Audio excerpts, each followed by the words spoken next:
So here is the question. Can't the little voices in our heads be considered as one of the mental tools that make us who we are and who we are going to be? Yes, the little voice in your head, they are your filter system. They aren't the true you. They are your limbic system. That's your reptile brain.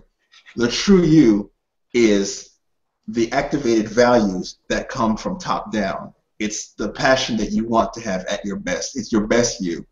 They use a bus metaphor. If you're trying to drive to over there by bus and you come across the inner voices, all the schema behaviors, you have to be able to let them on the bus, and they're going to make noise the whole ride, and they're going to say awful things about you and whatever, and try to convince you that that's who you're going to be. But you drive the bus with the monsters on it.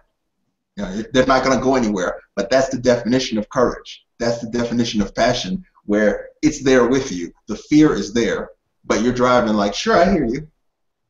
And there's an exercise called thank you, where every time one of your inner voices speaks up, you say, well, thank you. And then you go back to do the thing that you're going to do anyway.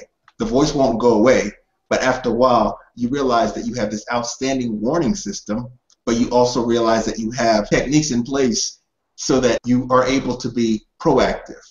You know what you really want, and you know what the core you want, and you don't let the voices interfere with it. And that lets you observe your own responses rather than be part of the responses. You can observe irritation occurring rather than being irritated. It's not removing the irritation, because that's going to be there. It's not removing the stress is going to be there, but there's a big difference between participating with the voices and observing what the voices have to say.